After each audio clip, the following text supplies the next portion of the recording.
ان کے جوابات پیش کرنے کی کوشش کر رہا ہوں۔ آج کا یہ ٹاپک تھا زکوٰۃ کے متعلق۔ تو پہلا سوال یہ کیا گیا ہے، زکوٰۃ کن پر واجب ہے؟ ظاہر سی بات ہے، یہ سب سے پہلے معلومات ہونے ضروری ہیں۔ زکوٰۃ مالک نصاب پر، عاقل بالغ مالک نصاب ہو۔ مالک نصاب کسے کہتے ہیں؟ مالک نصاب جو ہے، شریعت نے ایک لمٹ مقرر کی ہے مال میں، سونا، چاندی، مال، پیسے، اتنے لمٹ کا جس کے پاس مال ہوگا اس کو مالک نصاب کہتے ہیں۔ وہ لمٹ کیا ہے؟ سونے میں 7.5 تولہ، چاندی میں 52.5 تولہ، اور پیسوں میں ان میں سے کوئی ایک کی قیمت، یعنی 52.5 تولہ چاندی کی قیمت کا بھی اگر کوئی مالک ہے، جیسے آج مارکیٹ میں 52.5 تولہ چاندی کی قیمت ایگزیکٹ تو میں نہیں بتا سکتا، جو ریٹ چل رہا ہوگا روز الگ الگ ہوتا ہے، 25,000 اگر فار ایگزامپل، تو 25,000 قیمت ہے اس کے پاس، 52.5 تولہ چاندی کی قیمت ہے۔ سیونگ انکم کی بات نہیں ہے، سیونگ بچی ہوئی ہے، اور اس پر سال گزر گیا تو وہ مالک نصاب ہوا، اس پر زکوٰۃ واجب ہو گئی۔ بات سمجھ میں آ گئی؟ اب کچھ لوگ یہاں پر کنفیوژن کے شکار ہیں کہ کسی نے کہا کہ میرے پاس 5 تولے سونا ہے، 7.5 تو نہیں ہے، 2 تولے چاندی ہے، 52.5 تولہ بھی نہیں۔ میرے عزیزو، یہاں پر اگر ایسی سچویشن ہے تو دونوں نصابوں کو ملا کر کے دیکھا جائے گا۔ جیسے 2 تولہ سونا اور 2 تولہ چاندی کو ملانے پر 52.5 تولہ چاندی آ سکتی ہے کہ نہیں آ سکتی؟ 52.5 تولہ چاندی کی قیمت ہو جائے گی۔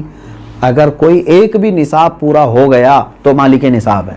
ضروری نہیں کہ 7.5 تولہ سونا ہونا چاہیے۔ ہاں، یہ کب؟ جب اس کے پاس پیسہ بھی نہیں، چاندی بھی نہیں، خالی سونا ہے، تو دیکھا جائے گا جب تک 7.5 تولہ نہیں ہوتا تب تک وہ مالک نصاب نہیں ہے۔ یہ شریعت کی چھوٹ ہے۔ اونلی صرف سونا ہے، گولڈ ہے، باقی اس کے ساتھ دوسرا نصاب کا کچھ بھی نہیں ہے، یعنی مال بھی نہیں، پیسہ بھی نہیں ہے، اور چاندی بھی نہیں ہے۔ تو کب تک مالک نصاب نہیں ہوگا یہ؟ جب تک 7.5 تولہ نہ ہو۔ لیکن دوسرے بھی ہیں اس کے ساتھ، یعنی چاندی اور پیسے، تو پھر تینوں کو ملا کر کے کسی ایک نصاب کے برابر ہو جاتا ہے تو مالک نصاب ہوگا۔ اسی طرح سونا بالکل نہیں ہے، پیسہ بھی نہیں ہے، لیکن صرف چاندی ہے اس کے پاس۔ چاندی اگر اس کے پاس 50 تولے بھی ہے تب بھی وہ مالک نصاب نہیں ہوا۔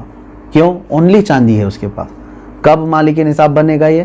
52.5 تولہ چاندی۔ اس چیز کو سمجھ رہے نا؟ بہت سارے لوگ اس میں کنفیوز ہیں کہ ہمارے پاس 10 تولہ چاندی بھی ہے، 5 تولہ سونا بھی ہے، دونوں بھی نصاب کو نہیں پہنچے ہیں، یعنی 7.5 تولہ یہ نہیں ہے اور 52.5 تولہ یہ نہیں ہے۔ ایسا نہیں ہے۔ اگر 2-3 نصاب کی چیزیں ایک ساتھ آپ کے پاس ہیں تو سب کو ملا کر کے اگر 52.5 تولہ چاندی کی قیمت ہو جاتی ہے تو آپ مالک نصاب ہو گئے، آپ پر زکوٰۃ فرض ہے، اور آپ کو زکوٰۃ نہیں دی جا سکتی۔ کسی نے اگر ایسے شخص کو زکوٰۃ دیا تو اس کی زکوٰۃ ادا بھی نہیں ہوئی۔ کیا زکوٰۃ کے پیسوں سے راشن دے سکتے ہیں یا پیسے ہی دینا ضروری ہے؟ بالکل، جس مستحق کو، یعنی جس کو زکوٰۃ دینا ضروری ہے، وہ 8 قسم کے لوگوں کا ذکر قرآن پاک میں آیا ہے، جس میں سے آج 5 لوگ پائے جاتے ہیں۔ آیت ہے، اللہ تعالیٰ نے فرمایا انما الصدقات للفقراء والمساکین والعاملین علیہا والمؤلفۃ قلوبہم وفی الرقاب والغارمین فی سبیل اللہ وابن السبیل۔ اللہ تعالیٰ نے فرمایا صدقات واجبہ یعنی زکوٰۃ فقیروں کو دیا جائے گا۔ فقیر کا مطلب وہ نہیں ہے جو ڈھول بجاتے ہوئے گھومتے ہیں۔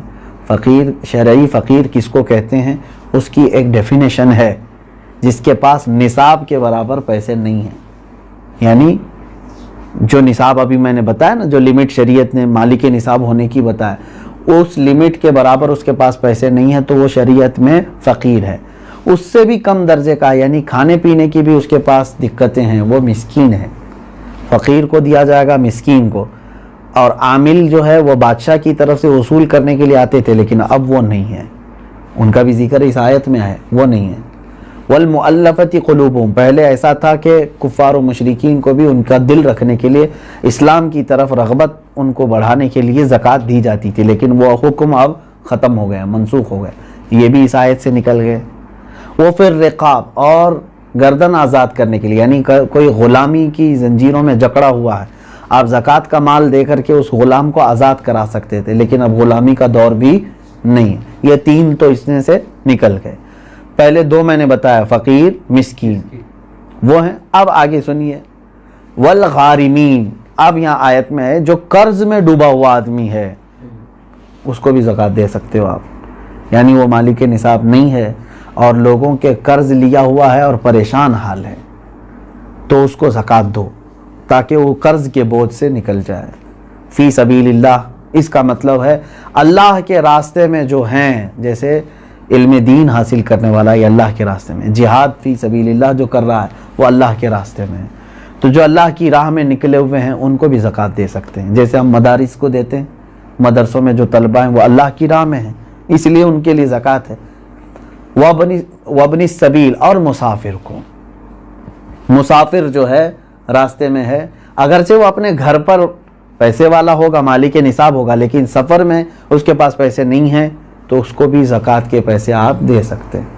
5 تو میں نے بتایا, فقیر, مسکین, قرض والے کو, اور اللہ کی راہ میں جو ہے اس کو, اور مسافر کو. ان لوگوں کو زکوٰۃ آپ دے سکتے ہیں. سوال یہی تھا.